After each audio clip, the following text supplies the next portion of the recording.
Hello, my name is Jimbo Ivy, and on behalf of the City of Corvallis Parks and Recreation Department, I'd like to welcome you to the Majestic Theater. Since the COVID-19 pandemic began, we have heard the word unprecedented enough times to last us for the rest of our lives. But this situation truly is. We have canceled dozens of performances, halted creative endeavors that have been in the works for well over a year, and generally slammed the brakes on all local performance art in the name of saving lives. And the sacrifice is real, in terms of dollars, in terms of hours, and in terms of passions put on hold. But we are theater folks, and as we say, the show must go on. Even before we began canceling everything in the whole world, people in our community had already leapt into the Google sphere to, in the words of Jeff Goldblum, find a way. And they have, with a wondrous variety of online performances that we will present to our community each week until we are able to trod the boards at the Majestic once more. For information on how to become involved in this digital Dionysian delight, visit majestic.org or our Facebook page. During these speeches, I always say at some point that you, the patrons, the donors, the actors, the technicians, and musicians are majestic, meaning that the art that we render is born of your dedication and talent. The efforts of many staff and volunteers have went into this performance in a testament to the fact that when presented with literally any problem, even a global catastrophe, theater folks will make it work. So, at this time, we ask that you please turn off all cell phones and please refrain from any flash photography of this performance. In the unlikely event of an additional emergency, please take a moment to locate the exit nearest to you. Thank you for your support of the Majestic Theater, and we hope you enjoy the show.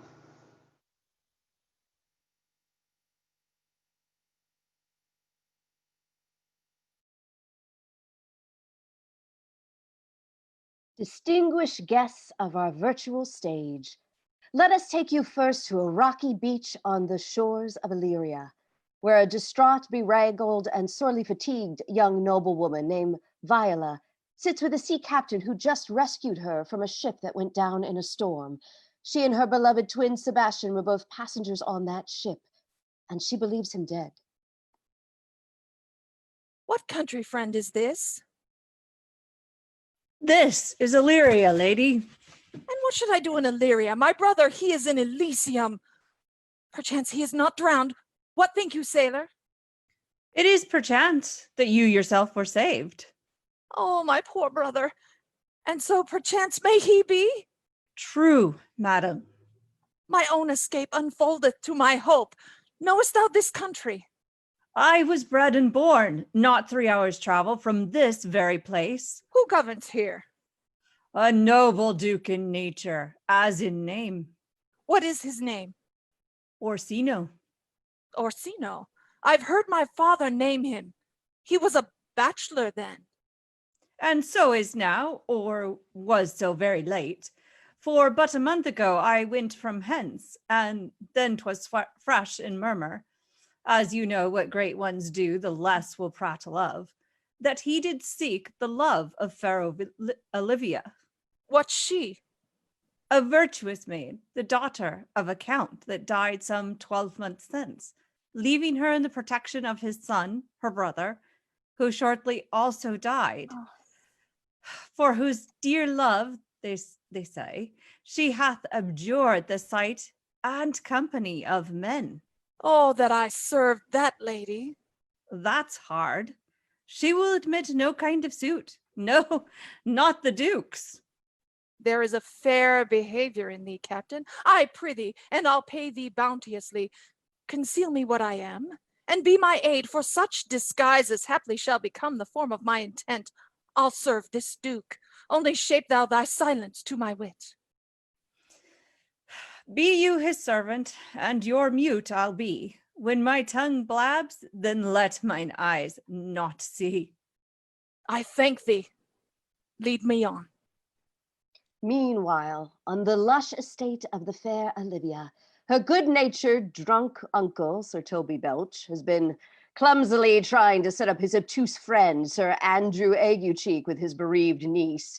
At this moment, Olivia's lady-in-waiting, Mariah, who has not so secret shared feelings for Sir Toby, has just roused him from where he lay passed out in the garden and shepherded him back into the house.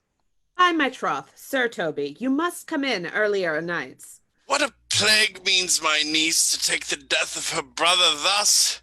I am sure care's an enemy to life. You must confine yourself within the modest limits of order.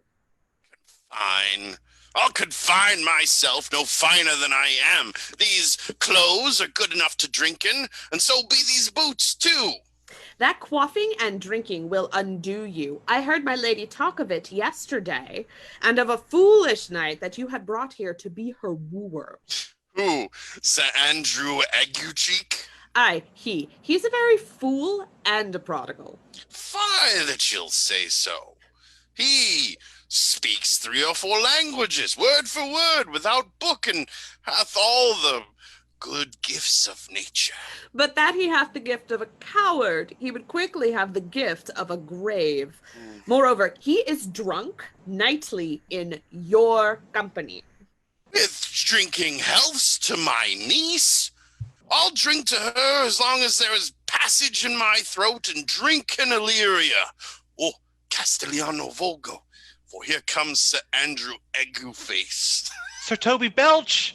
How now, Sir Toby Belch? Sweet Sir Andrew. What's that? My niece's chambermaid. Oh. My name is Mary, sir. Fare you well. And let it... And let thou part so, Sir Andrew, would thou mightst never draw sword again. And part you so, mistress. I would I might never draw sword again. Fair lady, do you think you have fools by the hand? Sir, I have not you by the hand. Well, Mary, but you shall have, and here's my hand. It's dry, sir. Why, I think so. Am I not such an ass, but I could keep my hand dry? But what's your jest? A dry jest, sir. Are you full of them? Aye, sir, I have them at my fingers' ends. Now I let go your hand, I am barren. Oh, knight, thou lackest a cup of canary. When did I see thee so put down? Oh, never in your life, I think. Methinks sometimes I have no more wit than a Christian or an ordinary man has. But, I am a great eater of beef, and I believe that does harm to my wit. No question. Yes. And I thought, that I'd forswear it. Faith, I'll home tomorrow. Sir Toby, your niece will not be seen, or if she be, it's 4 to 1, she'll none of me. The Duke herself here hard by woos her. Sir, she'll none o' the Duke. Tut, there's life in it, man. Well, I'll stay a month longer. I am a fellow of the strangest mind in the world. Shall we set about some revels? I delight in masks and revels, sometimes all together. What shall we do else? Let me see thee caper. And the two merry men caper off towards the kitchen. Let us fast forward 3 days and visualize Duke Orsino at his seaside castle, lounging on a silk-laden couch in a deep reverie as a musician plays the loveliest music known to humankind. If music be the food of love, play on. Hold me close and hold me fast. This magic spell Give me you excess of it, cast. that surfeiting. This is The love appetite may beyond thicken and so die. When you kiss me, heaven sighs, and though I close my eyes, Ah, that strain again. It had a dying fall. this is love It beyond came over my all ear like the sweet love. sound that When brings upon a you bank of kiss violets, me, heaven stealing sighs, its odor. and though I close my eyes, Enough, I no see more. 'Tis not so sweet now as it was before. Oh, when mine eyes did see Olivia first, methought she purged the air of pestilence. That instant was I turned into a heart. In my desires, like fell and cruel hounds, ere since pursue me. Viola, who thus far successfully passed herself off as a fresh-faced lad named Cesario, with the initial assistance of the captain, nervously wanders through the door, wearing a page boy attire, having been summoned by Orsino. Who saw Cesario? Ho? On your attendance, my lord. Here. Stand you a while aloof. Cesario, thou knowest no less but all. I have unclasped to thee the book even of my secret soul. Therefore, good youth, address thy gate unto her. Be not denied access. Stand at her doors and tell them, there thy fixed foot shall grow till thou have audience. Sure, my noble lord. If she be so abandoned to her sorrow as it spoke, she never will admit me. Be clamorous and leap all civil bounds rather than make unprofited return. Say I do speak with her, my lord. What then? Oh, then, unfold the passion of my love. Surprise her with discourse of my dear faith. She will attend it better in thy youth than in a nuncio's of more grave aspect. I think not so, my lord. Dear lad, believe it. For thee shall yet beguile thy happy years. That say thou art to man. Diana's lip is not more smooth and rubious. Thy small pipe is as the maiden's organ, shrill and sound, and all is semulative a woman's part. I know thy constellation is right apt for this affair. You'll prosper well in this, and thou shalt live as freely as thy lord to call his fortunes thine. I'll do my best to your lady. Yet a baleful strife, whoe'er I woo, myself would be his wife. We now return to Chez Illyria, where Festi her fool has just returned from lengthy travels and is intercepted on his way to meet his lady by a disapproving Maria. Nay, either tell me where thou hast been, or I will not ope my lips so wide as a bristle may enter by way of thy excuse. My lady will hang thee for thy absence. Let her hang me. He that is well hanged in this world needs to fear no colors. Make that good. He shall see none to fear. A good Lenten answer that you may be bold to say in your foolery. Well, God give them wisdom that have it, and those that are fools, let them use their talents. Yet you will be hanged for being so long absent. Many a good hanging prevents a bad marriage. If Sir Toby would leave drinking, thou wert as witty a piece of Eve's flesh as any in Illyria. You rogue, no more of that. Here comes my lady. Make your excuse wisely. You were best.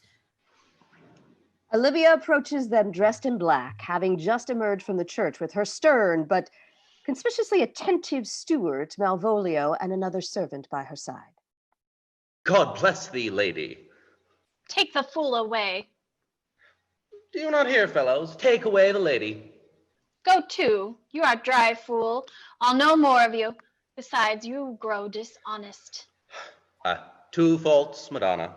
That drink and good counsel will amend. For give the dry fool drink, then is the fool not dry. Bid the dishonest man mend himself. If he mend, he is no longer dishonest. If he cannot, let the botcher mend him. Anything that's mended is but patched. Virtue that transgresses is but patched with sin, and sin that amends is but patched with virtue. If that this simple syllogism will serve, so. If it will not, wet remedy. As there is no true cuckold but calamity, so beauty's a flower. The lady bade take away the fool, therefore I say again, take her away. Sir, I bade them take away you. Miss Prison in the highest degree. Lady, give me leave to prove you a fool. Can you do it? Dexterously, good Madonna. Make your proof. Good Madonna, why mourn'st thou? Good fool, for my brother's death. I think his soul is in hell, Madonna. I know his soul is in heaven, fool. The more fool, Madonna, to mourn for your brother's soul, being in heaven. Take away the fool, gentlemen. What think you of this fool, Malvolio? Doth he not mend? Yes, and shall do till the pangs of death shake him. Infirmity that decays the wise doth ever make the better fool. God send you, sir, a speedy infirmity, for the better increasing your folly. What say you to that, Malvolio? I marvel your ladyship takes delight in such a barren rascal. I saw him put down the other day with an ordinary fool that has no more brain than a stone. But look you now, he's out of his guard already. Unless you laugh and minister occasion to him, he is gagged. Oh, you are sick of self-love, Malvolio, and taste with a distempered appetite. Madam, there is at the gate a young gentleman much desires to speak with you. From the Count Orsino, is it? I know not, madam. 'Tis a fair young man and well attended.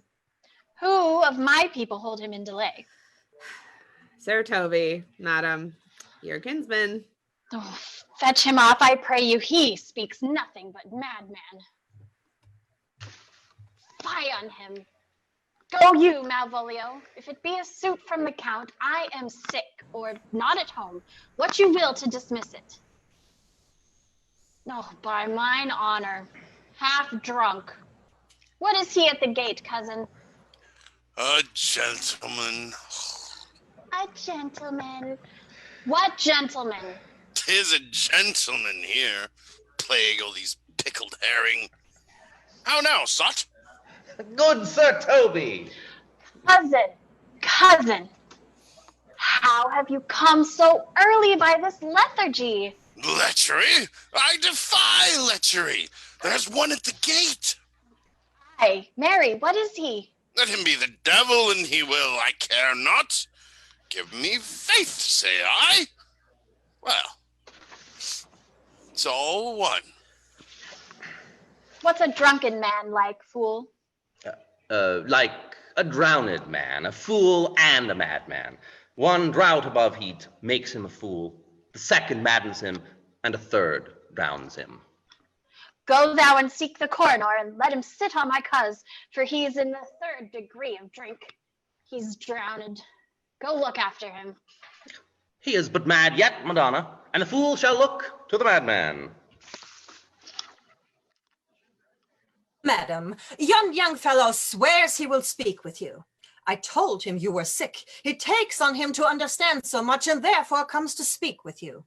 I told him you were asleep. He seems to have a foreknowledge of that too, and therefore comes to speak with you. What is to be said to him, lady? He's fortified against any denial. Tell him he shall not speak with me.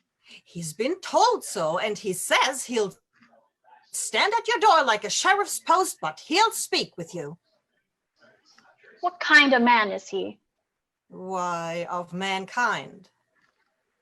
What manner of man? A very ill manner.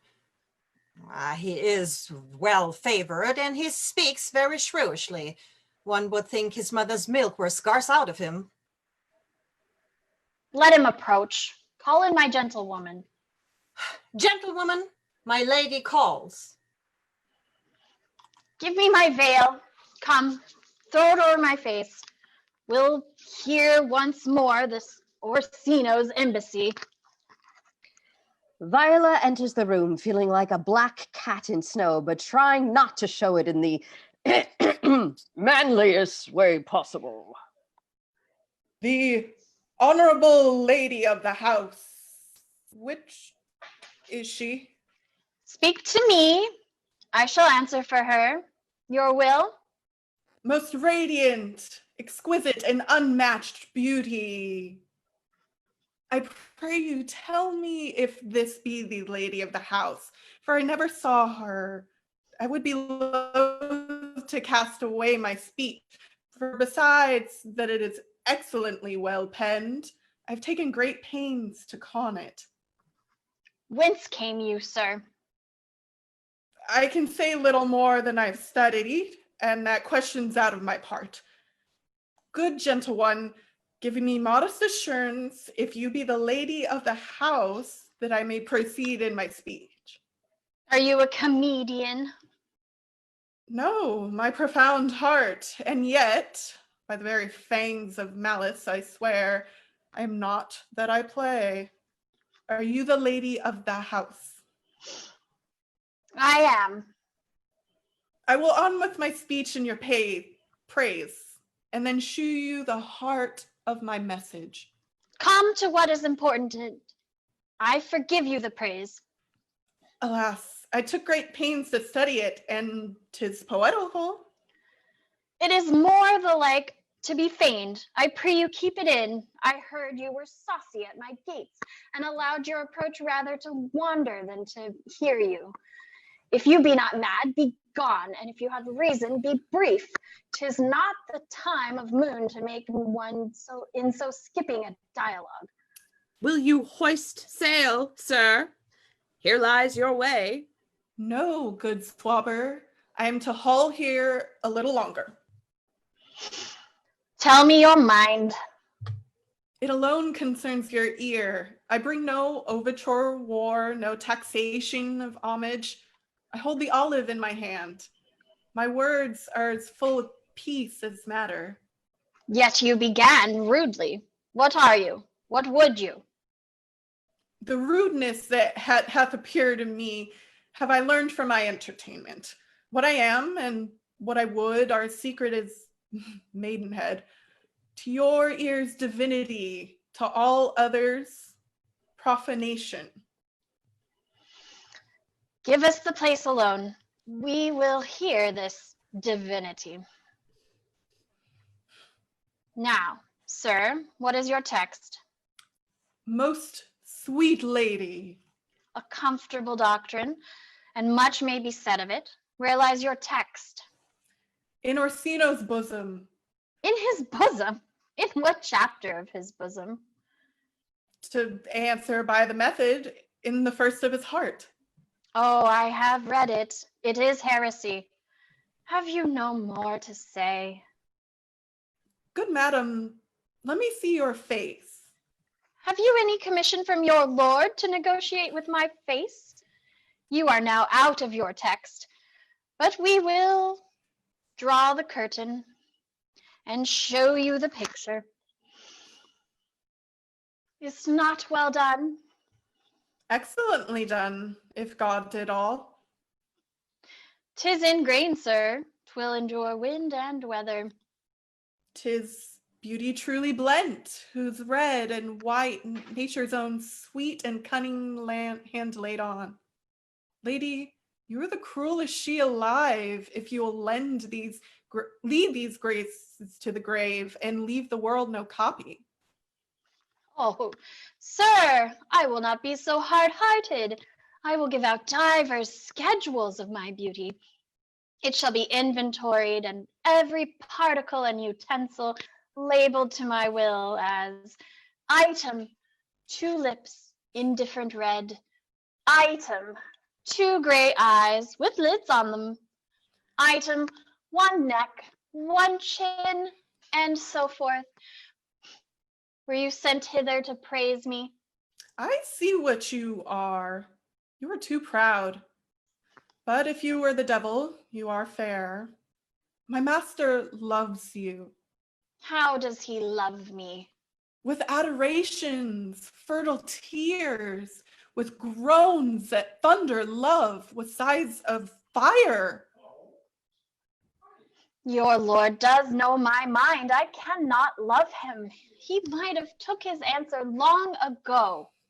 If I did love you in my master's flame with such a suffering, such a deadly life, in your denial, I would find no sense. I would not understand it. Why? What would you? Make a willow cabin at your gate and call upon my soul within the house. Write loyal cantons of contented love and sing them loud, even in the dead of night. Hollow your name to the reverberant hills and make the babbling gossip of air cry out, Olivia. Oh, you would not rest between the elements of air and earth, but you would pity me. You might do much. What is your parentage? Above my fortune, yet my state as well. I am a gentleman. Get you to your lord. I cannot love him. Let him send no more, unless, perchance, you come to me again to tell me how he takes it. Fare you well. Farewell, fair cruelty. What is your parentage? Above my fortunes, yet my state is well. I am a gentleman. I'll be sworn thou art. Thy tongue, thy face, thy limbs, actions, and spirit do give thee fivefold blazon. Not too fast, soft, soft. Unless the master were the man, how now? Even so quickly may one catch the plague. Methinks I feel this youth's perfections with an invisible and subtle stealth to creep in at mine eyes. Oh. Let it be. What ho, Malvolio! Here, madam, at your service. Run after that same peevish messenger, the county's man. He left this ring behind him. Would I or not tell him? I'll none of it. If that youth come this way tomorrow, I'll give him reasons for it. Hie thee, Malvolio. Madam, I will. I do not know what and fear to find. Mine eye too great a flatterer for my mind. Who should roll into town and our story now, but Viola's supposedly drowned twin brother? Let us now join Sebastian and Antonio, the man who rescued him and who may or may not be falling madly in love with him. Will you stay no longer, nor will you that I go with you? By your patience, no. My stars shine darkly over me. The magnancy of my fate might perhaps distemper yours. Therefore I shall crave of you of your leave, that I may bear my evils alone. If were bad recompense for your love to lay any of them on you. Let me yet know of you whither you are bound. You must know of me then, Antonio. My name is Sebastian. My father was that Sebastian of Messalene, whom I know you've heard of. He left behind him myself and a sister, both born in an hour. If the heavens had been pleased, we would have ended so. But you, sir, altered that. For some hour before you took me in from the breach of the sea, was my sister drowned. Alas the day. A lady, sir, though it was said she much resembles me, was yet of many accounted beautiful. She is drowned already, sir, with salt water, though I seem to drown her remembrance again with more. If you will not murder me for my love, let me be your servant. If you will not undo what you have done, that is, kill him, whom you have recorded, desire it not. Fare ye well at once. My bosom is full of kindness, and I am yet so near the manners of my mother, that upon least occasion more, mine eyes will tell tales of me. I am bound to Count Orsino's court. Farewell. The gentleness of all the gods go with thee. I have many enemies in Orsino's court, else I would very shortly see you there.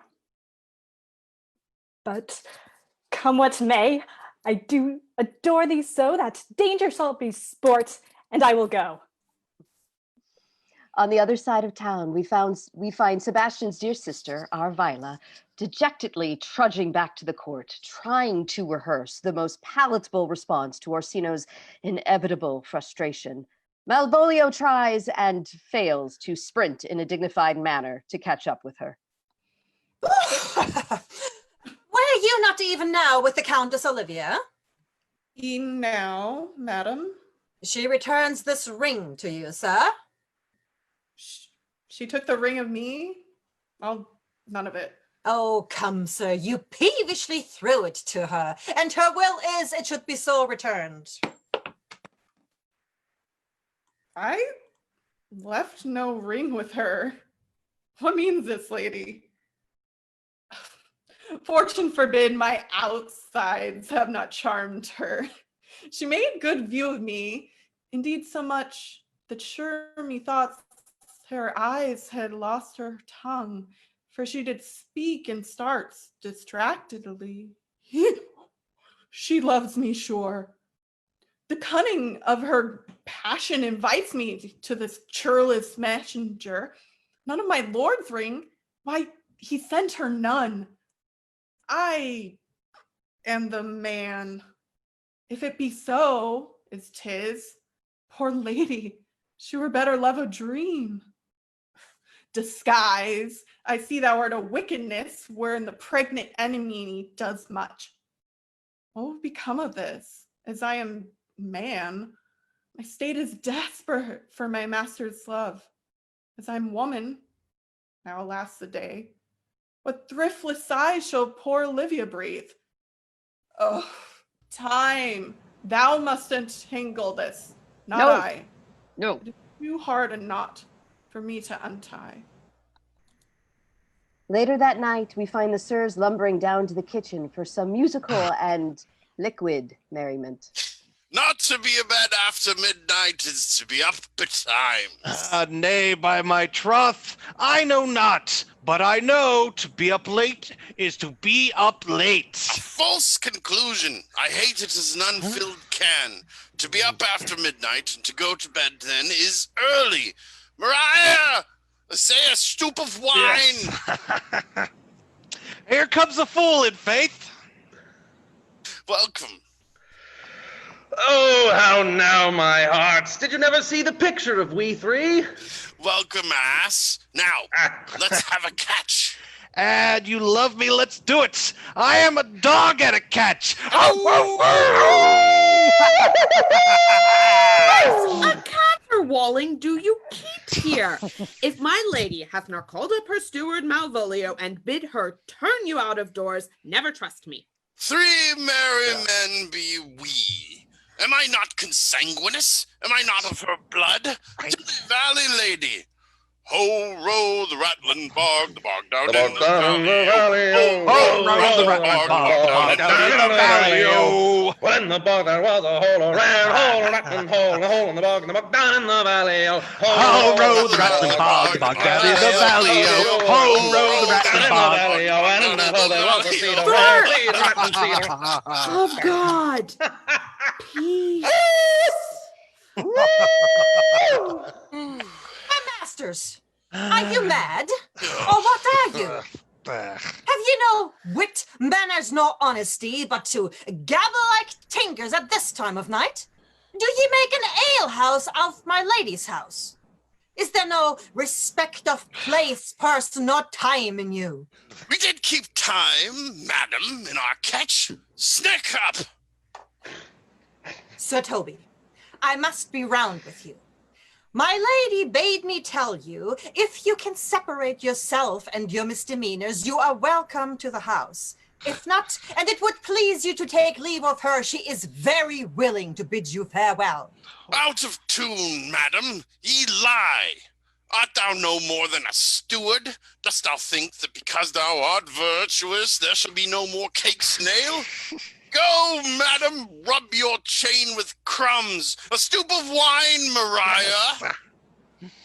Mistress Mary, if you prized my lady's favor at anything more than contempt, you would not give means to the civil rule. She shall know of it by this hand. Oh, shake your ears. Sweet Sir Toby, be patient for tonight. Since the youth of the counts was today with my lady, she is much out of quiet. For Madame Malvolio, let me alone with her. Possess us, tell us something of her. Mary, sir, sometimes she is a kind of Puritan. Oh, if I thought that, I'd beat her like a dog. What, for being a Puritan? Thy exquisite reason, dear knight. I have no exquisite reason for it, but I have reason good enough. The devil a Puritan that she is, the best persuaded of herself, so crammed, as she thinks, with excellencies, that it is her grounds of faith that all that look on her love her, and on that vice in her will my revenge find notable cause to work. What wilt thou do? I will drop in her way some obscure epistles of love, wherein, by the color of her hair, the shape of her leg, the manner of her gait, the expression of her eye, forehead, and complexion, she shall find herself most feelingly personated. I can write very like my lady your niece. On a forgotten matter, we can hardly make distinction of our hands. Excellent! I smell a device. Oh, I have it in my nose, too. She shall think that by the letters that I drop that they come from my niece and that she is in love with her. My purpose is a horse of that color. And your horse would now make her an ass. Ass I doubt not. Oh, 'twill be admirable. Sport royal, I warrant you. I know my physic will work with her. I will plant you two and let the fool make a third, where she shall find the letter, observe her construction of it. For this night, to bed and dream on the event. Farewell. Good night, Penthesilea. Oh, before me, she is a good wench. Oh, she's a beagle true bred, and one that adores me. I was adored once, too. If I cannot recover your niece, I am a foul way out. Oh, send for money, knight. If thou hast her not in the end, call me cut. If I do not, never trust me. Take that how you will. Come, knight. Come, knight. Orsino is once more spending a lazy morning on his favorite couch, where things are about to get real awkward between himself and our dear Viola. Come hither, boy. Viola sits tentatively beside the Duke as he proceeds to put his arm around her shoulders and pull her closer to his side. She feels his touch in her entire body, and she tries not to react to this extraordinarily welcome but poorly timed gesture. If ever thou shalt love, in the sweetest pangs of it remember me. For such as I am, all true lovers are, unstayed and skittish in all motions else, save in the constant image of the creature that is beloved. Young thou art, thine eye hath stayed upon some favor that it loves. Hath it not, boy? A little, by your favor. What kind of woman is't? Of your complexion. Ha! She is not worth thee then. What years, I faith? About your years, my lord. Too old, by heaven! I think it will, my lord. No, let thy love be younger than thyself. All thy affection cannot hold the bent. For women are as roses, whose fair flower being once displayed, doth fall that very hour. And so they are. Alas, that they are so, to die, even when they to perfection grow. Orsino motions for the two of them to rise, letting go his hold on her. They exit, looking out on the waves, feeling the crisp morning breeze. Once more, Cesario, get thee to yon same sovereign cruelty. Tell her my love, more noble than the world, prizes not quantity of dirty lands, but 'tis that miracle, and queen of gems that nature pranks her in, attracts my soul. But if she cannot love you, sir? I cannot be so answered. Sooth, but you must. Say some lady, as perhaps there is, hath for your love as great a pang of heart as you have for Olivia. You cannot love her. You tell her so. Must she not then be answered? There is no woman's sides can bide the beating of so strong a passion as love doth give my heart. No woman's heart so big to hold so much. They lack retention. Alas, The love may be called appetite, but mine is all as hungry as the sea, and can digest as much. Make no compare between that love a woman can bear me, and that I owe Olivia. Aye, but I know. What dost thou know? Too well what love women to men may owe. In faith they are as true as heart as we. My father had a daughter, loved a man, as might perhaps, were I a woman, I should your lordship. And what's her history? A blank, my lord. She never told her love, but let concealment like a worm in a bud feed on her damask cheek. She pined and thought, and with a green and yellow melancholy she sat like patience on a monument, smiling at grief. Was this not love indeed? We men may say more, swear more, but indeed our shows are more than will, for still we prove much in our vows, but little in our love. But died thy sister of her love, my boy? I am all the daughters of my father's house, and all the brothers too, and yet I know not. Sir, shall I to this lady? Aye, that's the theme. To her in haste, and give her this jewel. Say, my love can give no place, bide no denay. Meanwhile, in a corner of Olivia's vast roving garden, Sirs Toby and Andrew gleefully await the arrival of Mariah and the letter that shall surely enact the sweetest revenge upon the oblivious Malvolio. Come thy ways, we will fool her black and blue, shall we not, Sir Andrew? We do not. It is the pity of our lives. Ah, here comes the little villain. How now, my metal of India? Get ye all three into the box tree. Malvolio is coming down this walk. She has been yonder in the sun, practicing behavior to her own shadow this half hour. Observe her for the love of mockery, for I know this letter will make a contemplative idiot of her. Close, in the name of jesting, lie thou there, for here comes the trout that must be caught with tickling. Malvolio strolls toward the tree in a self-absorbed reverie. 'Tis but fortune, all is fortune. Olivia once told me she did affect me, and I have heard herself come thus near that should she fancy it should be one of my complexion. Besides, she uses me with a more exalted respect than anyone else that follows her. Oh, what should I think on't? Here's an overweening rogue. Oh, peace. Contemplation makes a rare turkey cock of her. How she jets under her advanced plumes. Slight, I could so beat the rogue. Peace, I say. To be Count Malvolio. Ah, rogue! Oh, pistoler! Pistoler! Oh, peace! Look, she's deeply in. Look how imagination blows her. Having been 3 months married to her, sitting in my state. Oh, for a stone bowl to hit her in the eye. Yes.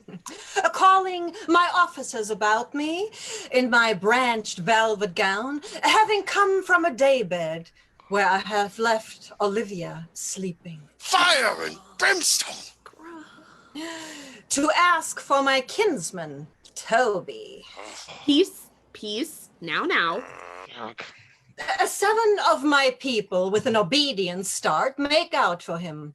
I frown the while, and perchance wind up my watch or play with my some rich jewel. Toby approaches, curtsies to me there.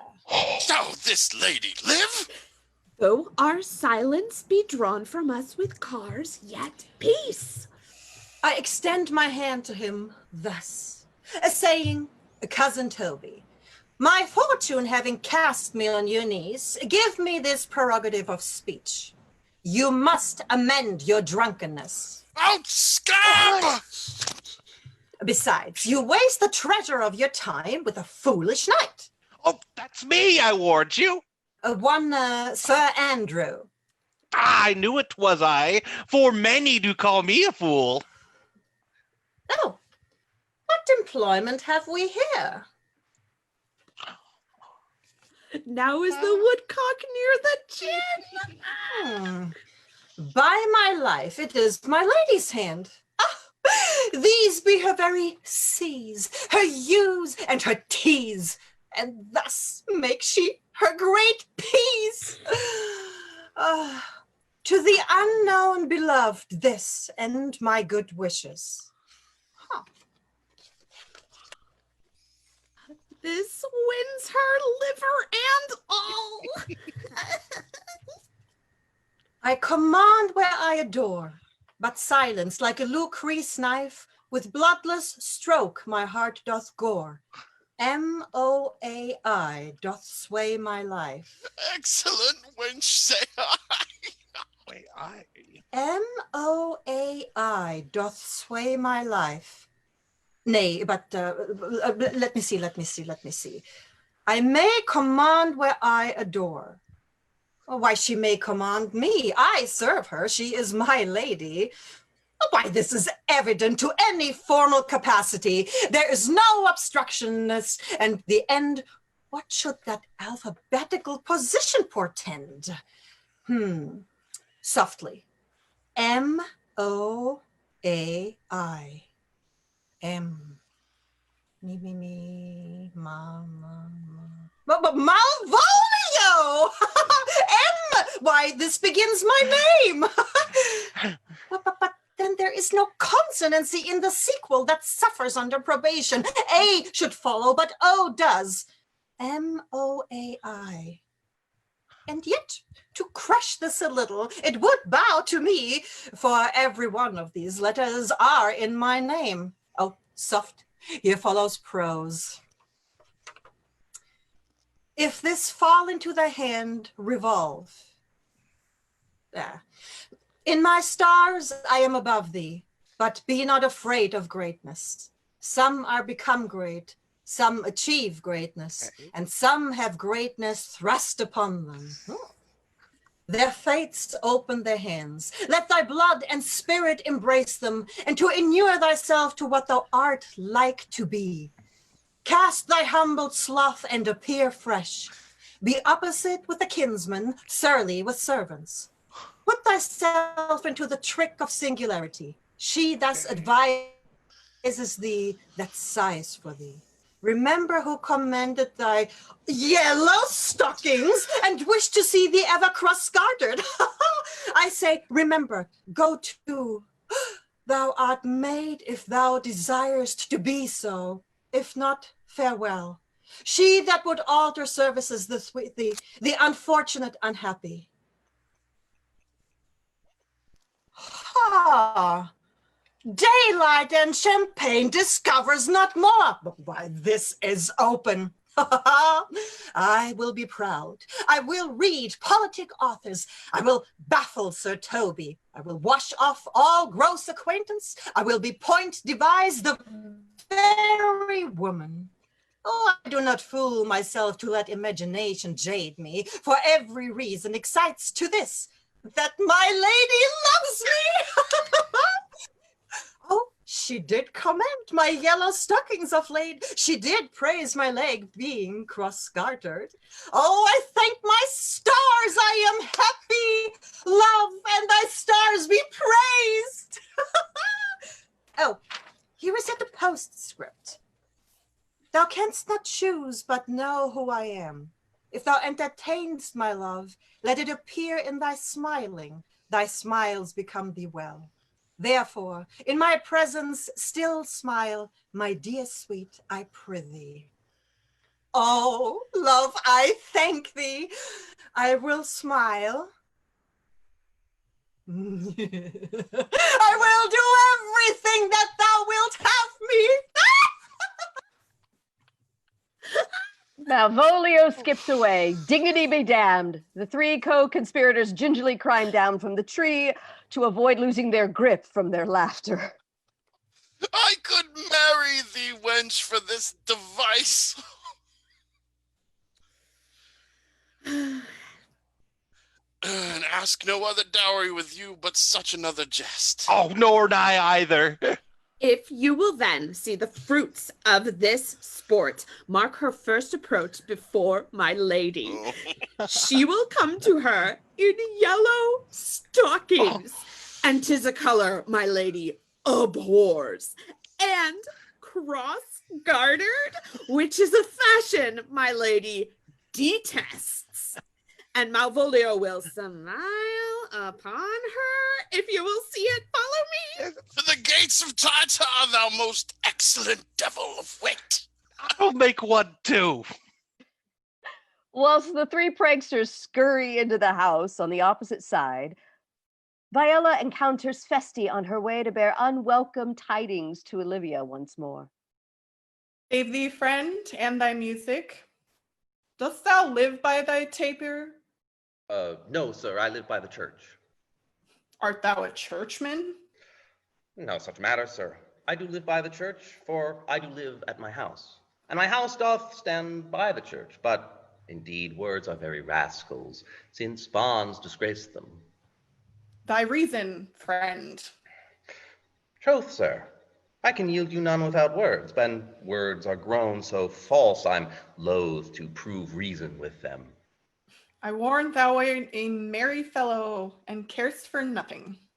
Not so, sir. I do care for something, but in my conscience, sir, I do not care for you. Art not thou the Lady Olivia's fool? No, indeed, sir. The Lady Olivia has no folly. She will keep no fool, sir, till she be married. I saw thee late at Count Orsino's. Foolery, sir, does walk about the orb like the sun. It shines everywhere. Nay, and thou pass upon me. I'll no more with thee. Hold, there's expense for thee. Now, Jove and his next commodity of hair, send thee a beard. By my troth, I'll tell thee I am almost sick for one, though I would not have it grow on my chin. Is thy lady within? My lady is within, sir. Viola watches Festi leave, and when she turns, she abruptly finds herself almost nose to nose with Sir Toby. She jumps back and almost runs into Sir Andrew. Save you, gentlemen. And you, sir. Will you encounter the house? My niece is desirous you should enter. I am bound to your niece, sir. I mean, she is the list of my voyage. Well, taste your legs, sir. Put them in motion. My legs do better understand me, sir, than I understand what you mean by bidding me taste my legs. I mean to go, sir, to enter. I will answer you with gate and entrance, but we are prevented. Olivia emerges from the house, beaming when she beholds the bewildered Viola. Most excellent, accomplished lady. The heavens rain odors on you. Oh, that youth's a rare courtier rains odors well. My matter hath no voice, lady, but for your own most pregnant and vouchsafed ear. Odors, pregnant and vouchsafed? I'll get all three already. Let the garden door be shut and leave me to my hearing. Give me your hand, sir. My duty, madam, and most humble service. What is your name? Cesario is your servant's name, fair princess. My servant, sir? Your servant to the Count Orsino, youth. And he is yours. Your servant's servant is your servant, madam. I come to whet your thoughts on his behalf. I bade you never speak of him again. But would you undertake another suite? I had rather hear you to solicit that than music from the spheres. Dear lady. Give me leave, beseech you. I did send after the last enchantment you did here, a ring in chase of you. So did I abuse myself, my servant, and I fear me you? What might you think? Have you not set mine honor at the stake and baited it with all the unmuzzled thoughts that tyrannous heart can think? So let me hear you speak. I pity you. That's a degree to love. No, not a grace, for 'tis a vulgar proof that very oft we pity enemies. Why then methinks 'tis time to smile again. O world, how apt the poor are to be proud. Be not afraid, good youth, I will not have you. And yet, when wit and youth is come to harvest, your wife is like to reap a proper man. There lies your way, due west. Then westward ho, grace and good pretend your ladyship. You'll nothing, madam, to my lord by me. Olivia darts after Viola, grabbing her hand, spinning her around to face her. Stay, I prithee, tell me what thou thinkst of me. That you do think you are not what you are. If I think so, I think the same of you. Then you think right. I am not what I am. I would you were as I would have you be. Would it be better, madam, that I am? I wish it might, for now I am your fool. Oh, what a great deal of scorn looks beautiful in the contempt and anger of his lip. Cesario, by the roses of the spring, by maidhood, honor, truth, and everything, I love thee so, that maugre all my pride, nor wit nor reason can my passion hide, but rather reason thus, with reason fetter. Love sought is good, but given unsought is better. By innocence, I swear, and by my youth, I have one heart, one bosom, and one truth, and that no woman has, and nor never none shall mistress of it be, save I alone. And so adieu, good madam, nevermore will I my master's tears to you deplore. Viola flees through the garden door before the wounded Olivia can contrive anything else to contain her.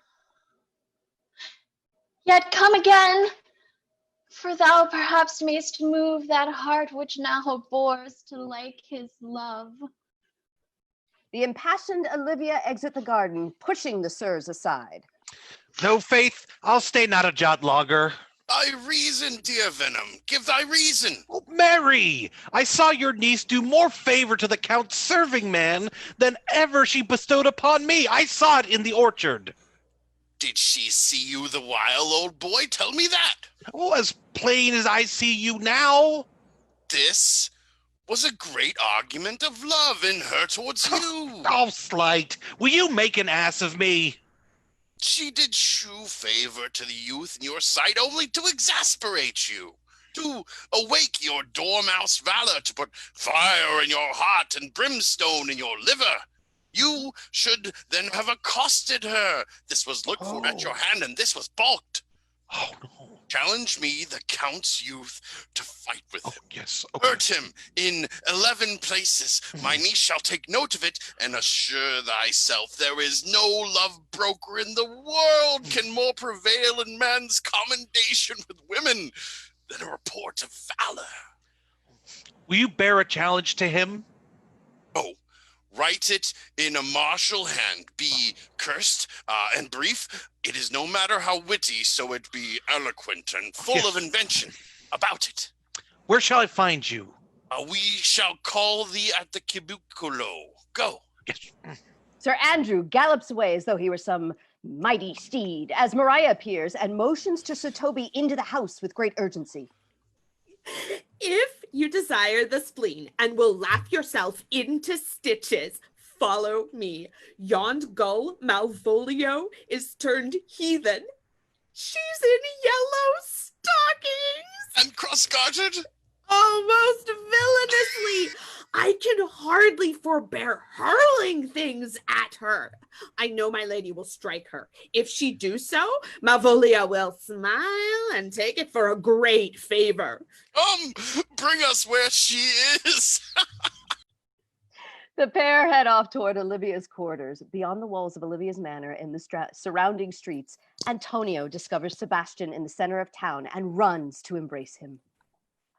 I could not stay behind you, being skilless in these parts, which to a stranger unguided and unfriended often prove rough and inhospitable. My willing love, set forth in your pursuit.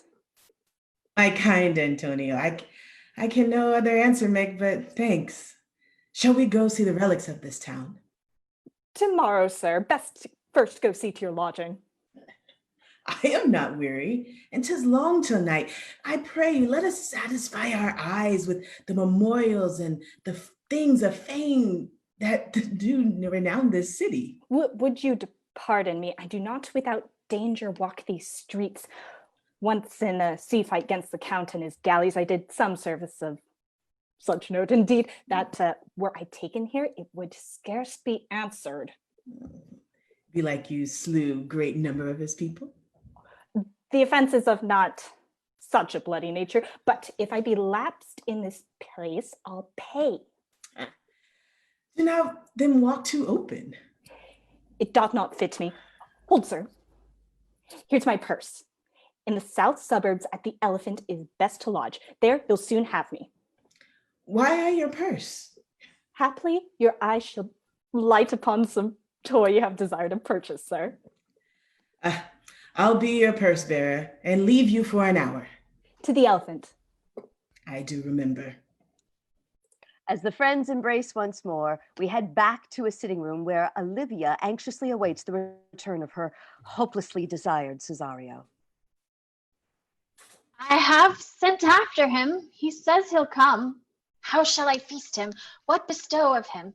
For youth is bought more often than begged or borrowed. I speak too loud. Where's Malvolio? She's coming, madam, but in a very strange manner. She is sure possessed, madam. Why, what's the matter? Does she rave? No, madam. She does nothing but smile. Your ladyship were best to have some guard about you if she come, for sure the woman is tainted in her wits. Go call her hither. How now, Malvolio?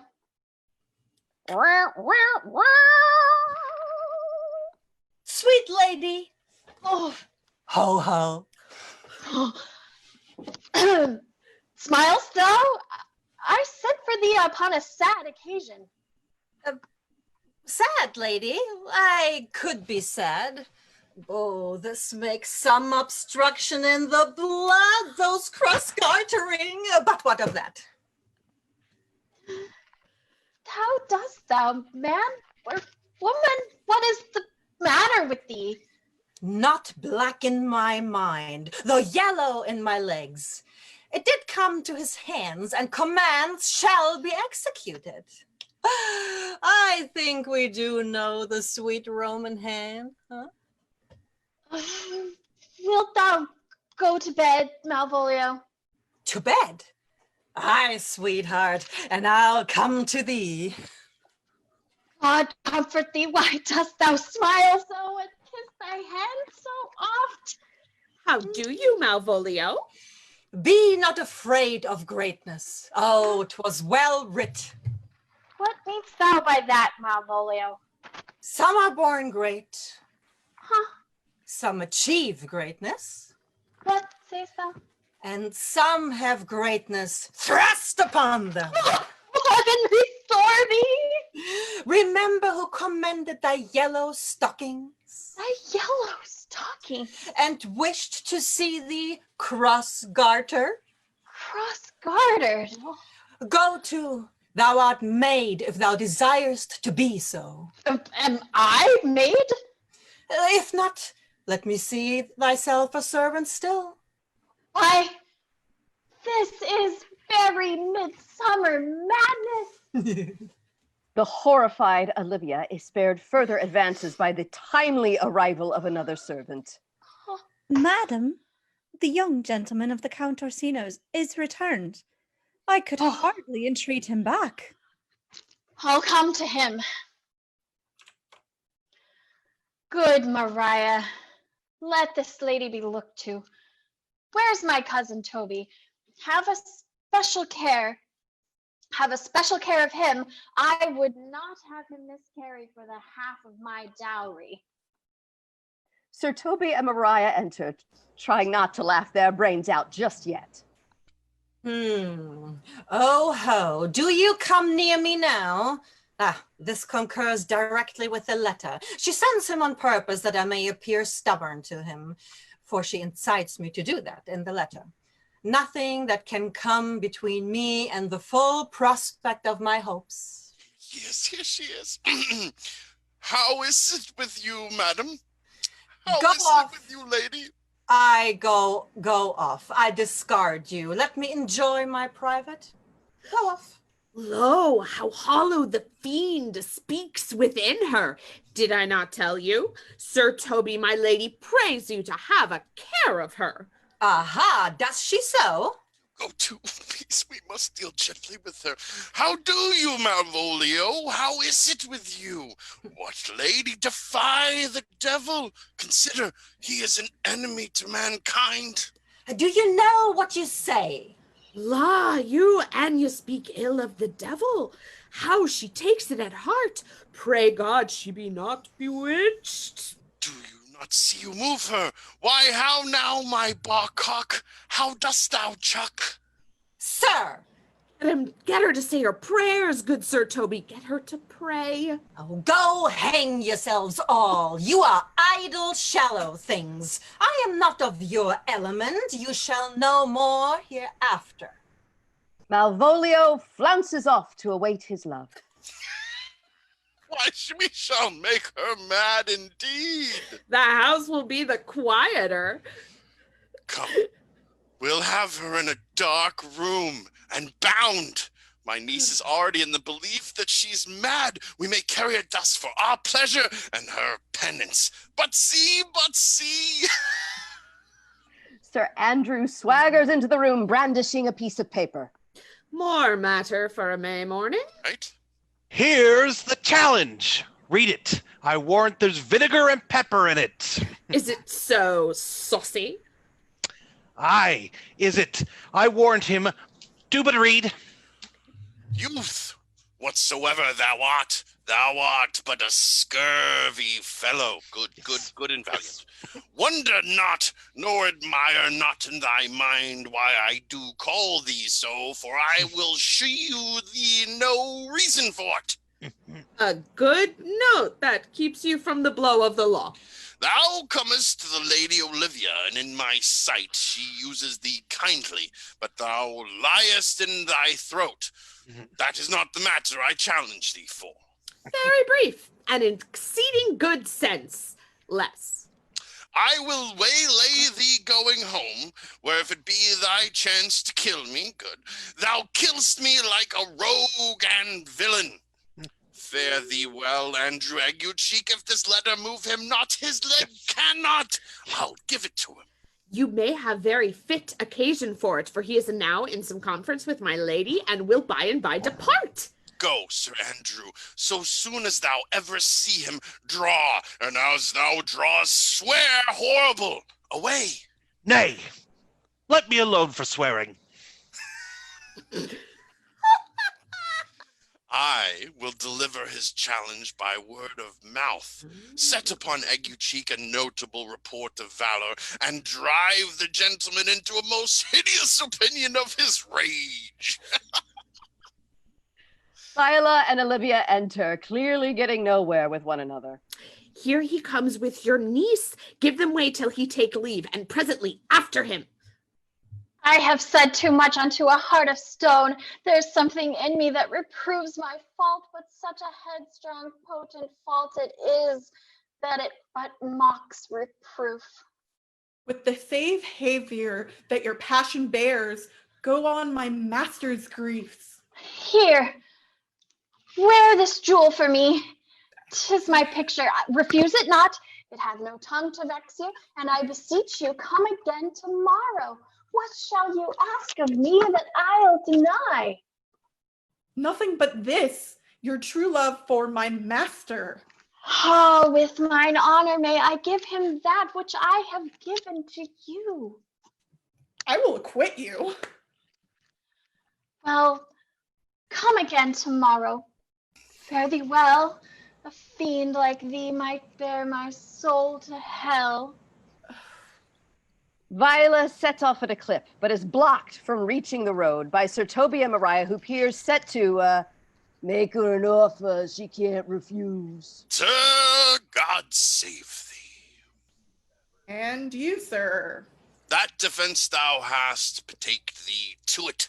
Of what nature the wrongs are thou hast done him, I know not, but thy interceptor, full of despite and bloody as the hunter, attends thee at the orchard end. Thy assailant is quick, skillful, and deadly. You mistake me, sir. I am sure no man hath any quarrel to me. You'll find it otherwise, I assure you. Therefore, if you hold your life at any price, betake you to your God, for your opposite hath in him what youth, strength, skill, and wrath can furnish a man withal. I pray you, sir, what is he? He is knight, dubbed with unhatched rapier and on carpet consideration, but he is a devil in private brawl. Hobnob is his word, give it or take it. I will return again into the house and desire some conduct of the lady. Back you shall not into the house unless you undertake that with me, with as much safety you might answer him. Therefore, for meddle you must on that certain. This is as uncivil as strange. I beseech you, do me this courteous officer, as to know of the knight that my offense is to him. It is something of my negligence, nothing of my purpose. I will do so. Madam, stay you by this gentleman till my return. Pray you, ma'am, do you know of this matter? I know the knight is incensed against you, but nothing of the circumstances more. I beseech you, what manner of man is he? He is indeed, sir, the most skillful, bloody, and faithful opposite that you could possibly have found in any part of Illyria. Will you walk towards him? I will make your peace with him if I can. I shall be much bound to you for't. I am one that had rather go as Sir Priest than serve knight. I care not who knows so much of my mettle. Why, man, he's a very devil. I have not seen such a farrago. I had a pass with him, and he gives me the stuck in with such mortal motion that it is inevitable.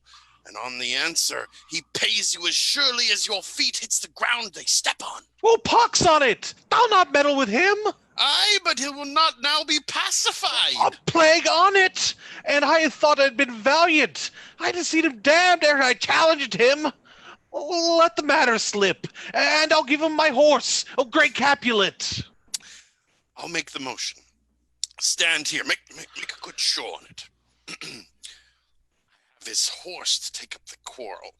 I've persuaded him that the youth's a devil.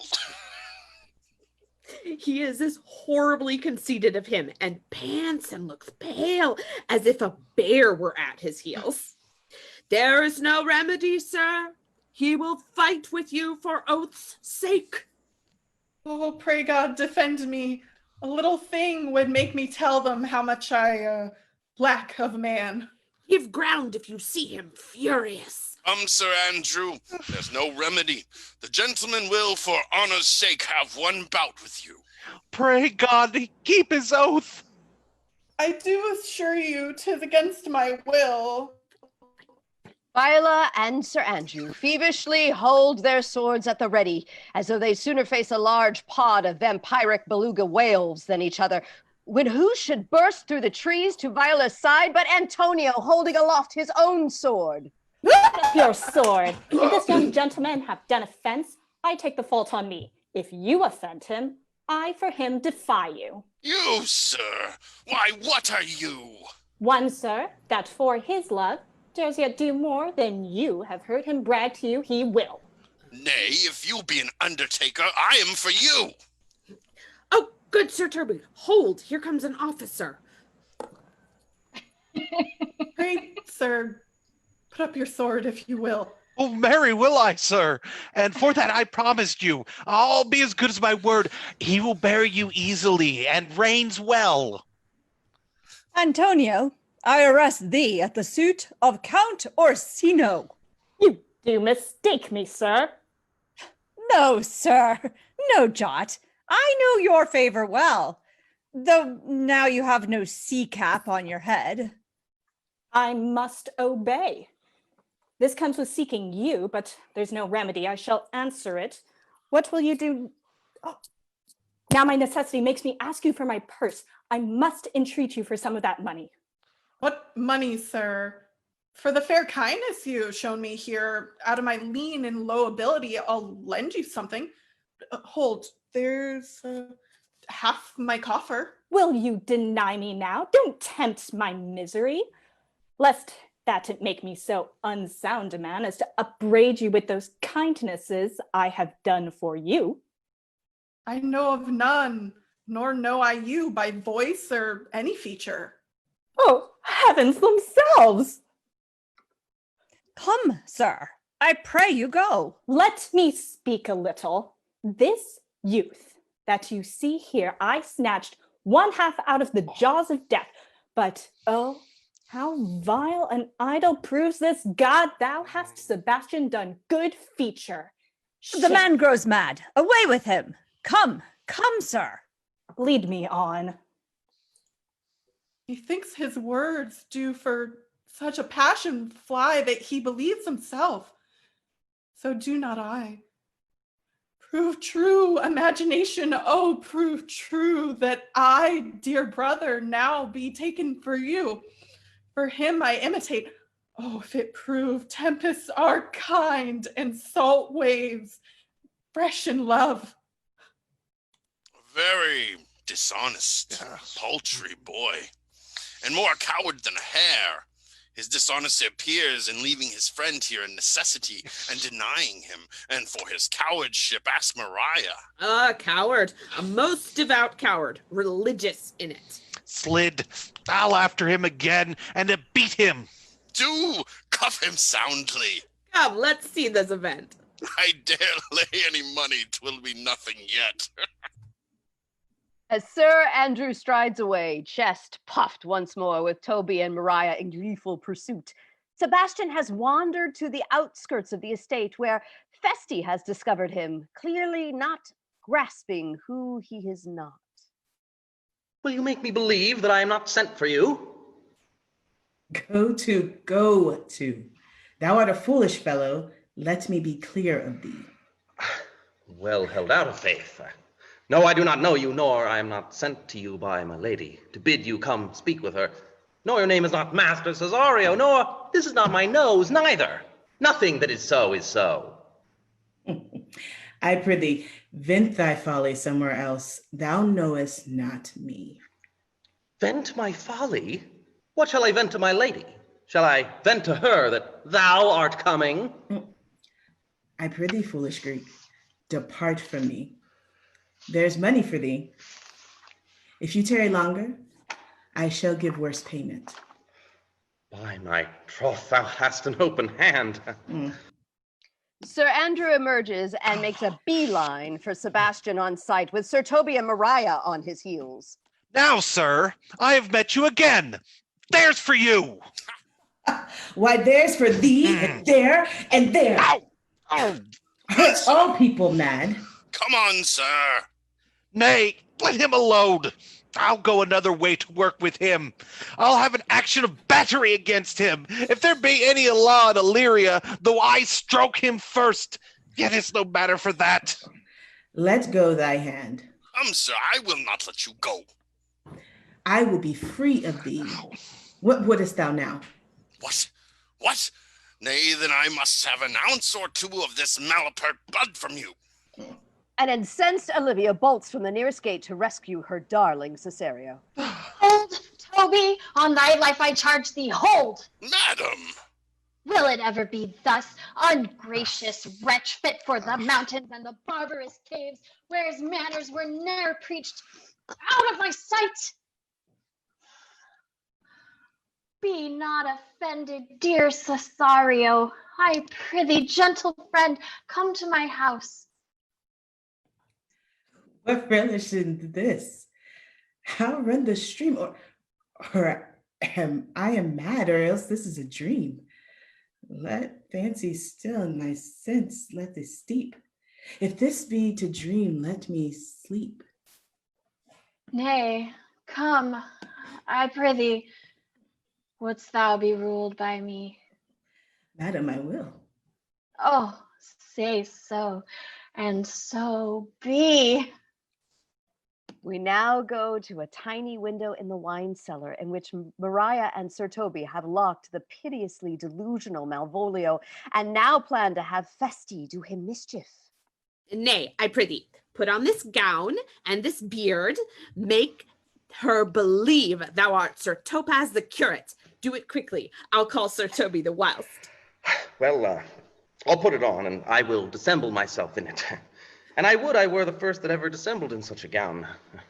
The competitors enter. Ove, bless thee, Master Parson. Buenos dias, Sir Toby. So, I, being Master Parson, am Master Parson. For what is that but that, and is but is? To her, Sir Topaz. What ho, I say? Peace in this prison? Ah, the knave counterfeits well, a good knave. Who calls there? Sir Topaz the curate, who comes to visit Malvolio the lunatic. Sir Topaz, good Sir Topaz, go to my lady. Do not think I am mad. They have laid me here in hideous darkness. Fie, thou dishonest Satan! Seest thou this house is dark? Oh, as hell, Sir Topaz! Why, it hath windows as transparent as barricadoes, and the clerestories towards the south-north are as lustrous as ebony. And yet complainest thou of obstruction? I am not mad, Sir Topaz. I say to you, this house is dark. Madman, thou errest! I say there is no darkness but ignorance. Very well. Thou mightst have done this without the beard and gown. She sees thee not. Now, to her in thine own voice, and bring me word of how thou findest her. I would we were well rid of this knavery. Come, by and by, to my chamber. Hey Robin, jolly Robin, tell me how thy lady does. Hey Robin, jolly Robin, tell me how thy lady does. Hey Robin, Fool, I say. Who called, huh? Good fool. As ever, thou wilt deserve well at my hand. Help me to a candle and pen, ink, and paper. As I am a gentlewoman, I will live to be thankful for thee for it. Master Malvolio? Aye, good fool. Alas, how fell you beside your 5 wits? Fool, there was never woman so notoriously abused. I am as well in my wits, fool, as thou art. But as well, then you are mad indeed, if you be no better in your wits than a fool. Oh, good fool, help me to some light and some paper. I tell thee I am as well in my wits as any man in Illyria. Well, a day that you were, madam. But you, good woman devil. As Feste strides away with nary a care, Sebastian is in the house, pondering the startling, delightful turn of events of his life. This is the air, and that is the glorious sun. This pearl she gave me, I do feel it and see it. Yet this accident and flood of fortune so far exceeds all existence, all discourse, that I am ready to distrust mine eyes and wrangle with my reason that persuades me to any other trust but that I am mad. Or else the lady is mad. There's something in it that is deceivable. But here the lady comes. Blame not this haste of mine if you mean well. Now go with me and with a holy man into the chantry by. There before him and underneath that consecrated roof, plight me the full assurance of your faith, that my most jealous and too doubtful soul may live at peace. What do you say? I'll follow thee, maiden. I'll go with you. And having sworn truth will ever be true.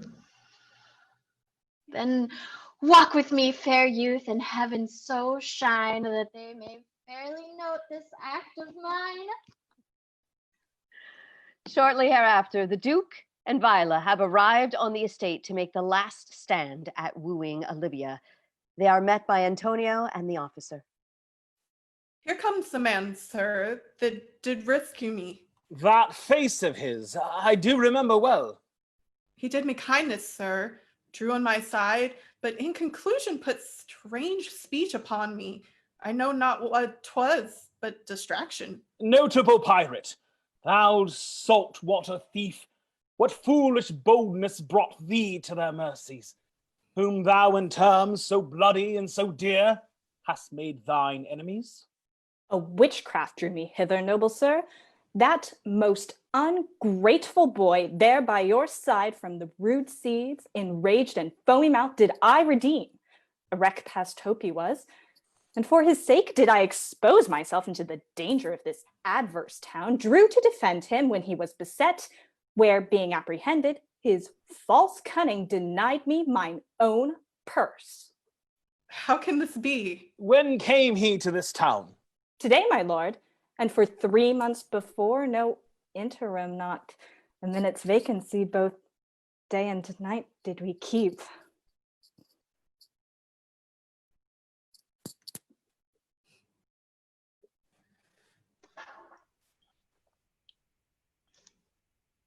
Here comes the countess. Now heaven walks on earth. But for thee, fellow sir, thy words are madness. 3 months this youth hath tended upon me, but more of that anon. Take him aside. What would my lord, but that he may not have, wherein Olivia may be seem serviceable? Cesario, you do not keep your promise with me. Madam? Gracious Olivia. What do you say, Cesario? Good my lord. My lord would speak, my duty hushes me. If it ought to be to the old tune, my lord, it is as fat and fulsome to mine ear as howling after music. Still so cruel? Still so constant, lord. What? What to preserve us? You uncivil lady, to whose ingrate and inauspicious altars my soul the faithless offsprings have breathed out. That ere devotion tended, what shall I do? Even what it please my lord that shall become him. Since you to non-regardance cast my faith, and that I partly know the instrument that screws me from my true place in your favor. Live you the marble-breasted tyrant still, but this, your minion, whom I know you love, and whom by heaven I swear I tender dearly, him will I tear out that cruel eye, where he sits crowned in his master's spite. Come, boy, with me. My thoughts are ripe in mischief. I'll sacrifice the lamb that I do love to spite a raven's heart within a dove. And I most jocund, apt, and willingly do you rest 1,000 deaths would die. What? Where goes Cesario? After him I love more than I love these eyes, more than my life, more than all Moors, their ere I would wife. I me detested? How am I beguiled? Who does beguile you? Who does you do wrong? Hast thou forgot thyself? Is it so long? Call forth the Holy Father. Come, away. Whither, my lord? Cesario, husband, stay. Husband? Aye, husband. Can he that deny? Her husband, sirrah? No, my lord, not I. Oh, welcome, father. Father, I charge thee by thy reverence, here to unfold what thou dost know hath newly passed between this youth and me.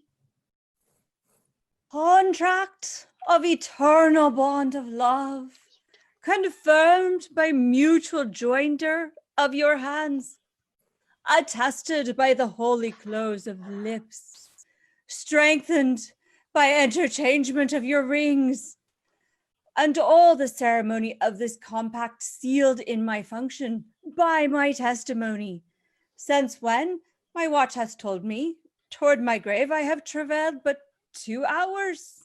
O thou disassembling cub, what wilt thou be when time hath sowed a grizzle on thy case? Farewell, and take her, but direct thy feet, where thou and I henceforth may never meet. My lord, I do protest. Then charges Sir Andrew through the gathering throng, applying pressure to the head wound that Sebastian has dealt him. For the love of God, a surgeon! Send one presently to Sir Toby! What's the matter? He has broken my head across, and he's given Toby a bloody coxcomb too. For the love of God, your help! Who has done this, Sir Andrew? The Count's gentleman, one Cesario. We took him for a coward, but he's the very devil incarnate. My gentleman, Cesario? Oh, it's Lifeling! There he is! Oh, you broke my head for nothing. Why do you speak to me? I never hurt you. You drew your sword upon me without cause, but I bespake you fair and hurt you not. Sir Toby slouches into the group, supported heavily by Festi. If a bloody coxcomb be a hurt, you have hurt me. Oh, here comes Sir Toby, halting. If he had not been in drink, he would have tickled you in the other gates than he did. How now, gentlemen? How is't with you? That's all one. He has hurt me. And there's the end to it. Sought, didst thou see Dick Surgeon, Sought? Oh, he's drunk, Sir Toby, an hour agone. His eyes were set at 8 in the morning. Oh, then he's a rogue. I hate a drunken rogue. Oh, away with him. Who hath made this havoc with them? Get him to bed, and let his heart be looked to. In comes Sebastian, and the truth shall be revealed. I am sorry, madam. I have hurt your kinsman, but had it been the brother of my blood, I must have done no less with wit and safety. You throw a strange regard upon me, and by that I do perceive that I have offended you. Pardon me, sweet one, even for the vows we made to each other but so late ago. One face, one voice, one habit in 2 persons? A natural perspective, that is, and is not. Antonio! Oh, my dear Antonio, how the hours racked and tortured me since I have lost thee. Sebastian, are you? Fearest thou that, Antonio? How have you made division of yourself? Which is Sebastian? Most wonderful. The siblings stand utterly transfixed by one another. Do I stand there? I never had a brother. I had a sister, whom the blind waves and surges have devoured. Of charity, what kin are you to me? What countryman, what name, what parentage? Of Messaline. Sebastian was my father, such a Sebastian was my brother too, so went he suited to his watery tomb. Were you a woman, as the rest goes even, I should my tears let fall upon your cheek.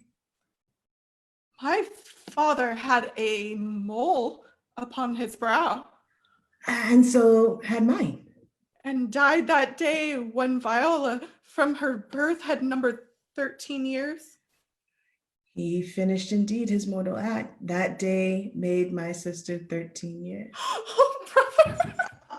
Twice welcome, drowned Viola. will bring you to a captain in this town, where lie my maiden Swedes, by whose gentle help I was preserved to serve this noble duke. All that has occurred of my fortune since hath been between this lady and this lord. So it comes, lady, you have been mistook. You would have been contracted to a maid, nor are you therein by my life deceived. You are betrothed to both a maid and a man. Be not amazed.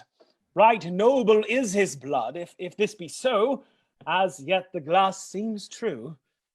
I shall have share in this most happy wreck. Boy, thou hast said to me 1,000 times, thou never shouldest love woman like to me. And all those sayings will I overswear. Give me thy hands, and let me see thee in thy woman's weeds. The captain that did bring me first to the shore has my maid's garments. He upon some action is now in durance at Malvolio's suite. He shall enlarge and fetch Malvolio hither. And yet, alas, now I remember me. They say, poor gentleman, he's much distracted.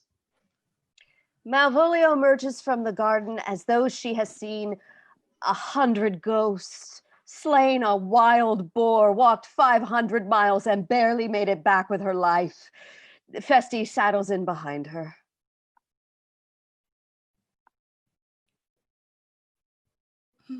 How now, Malvolio? Madam, you have done me wrong, notorious wrong. Have I, Malvolio? No.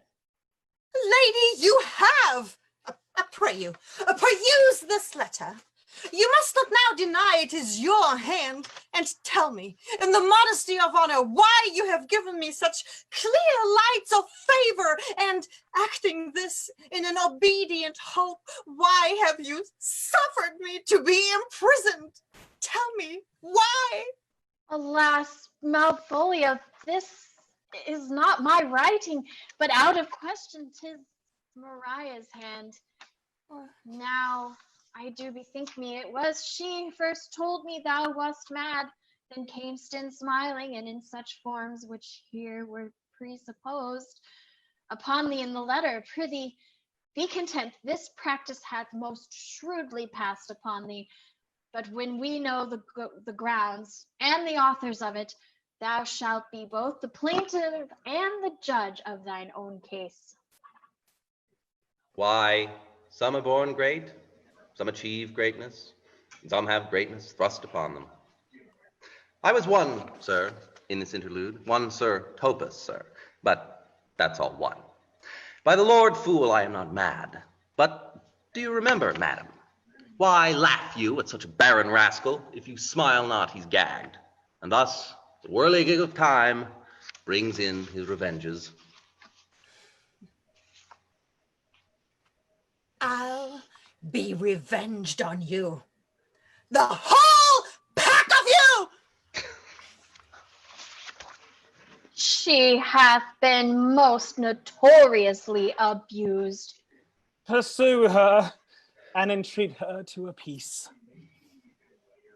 My lord, so please you to think me well as a sister, as a wife, one day shall crown the alliance on. So please you, here at my house and at my proper cost. Madam, I am most apt to embrace your offer. Your master quits you, and for your service done him, here is my hand.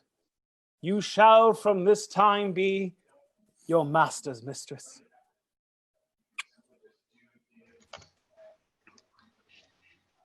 When that I was and a little tiny boy with the hey-ho, the wind and the rain, a foolish thing was but a toy, for the rain it raineth every day. But when I came to man's estate with a hey-ho, the wind and the rain, 'Gainst knaves and thieves men shut their gate, for the rain it raineth every day. But when I came last to wive with a hey-ho, the wind and the rain, by swaggering could I never thrive, for the rain it raineth every day. But when I came unto my beds with a hey-ho, the wind and the rain, with tossed pots still had drunken heads, for the rain it raineth every day. A great while ago the world begun with a hey-ho, the wind and the rain. But that's all one, our play is done, and we'll strive to please you every day. And we'll strive to please you every day.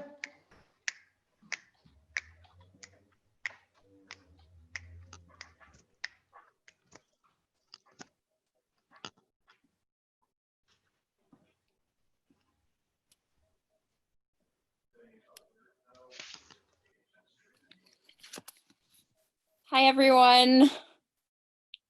Thanks for watching.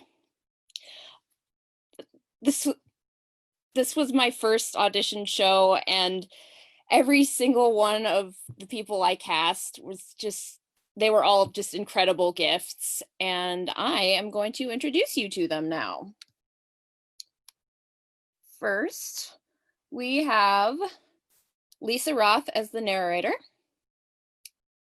We have Brianna Manassa as Viola, and Teresa Bolin as the captain, the servant, the officer, and the priest. We have Rachel Kohler as Mariah, Jimbo Ivy as Sir Toby Belch, Adam Leonard as Sir Andrew Aguecheek, Ryan McQuain as Duke Orsino, Matthew Huffman as Festi, Callie Cardis as Olivia, Angeliki De Morgan as Malvolio,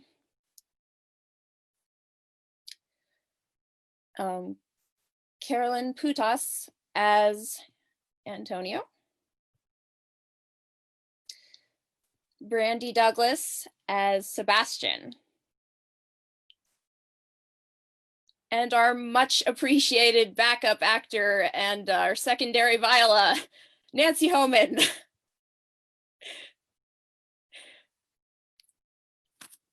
Thanks for watching, everybody.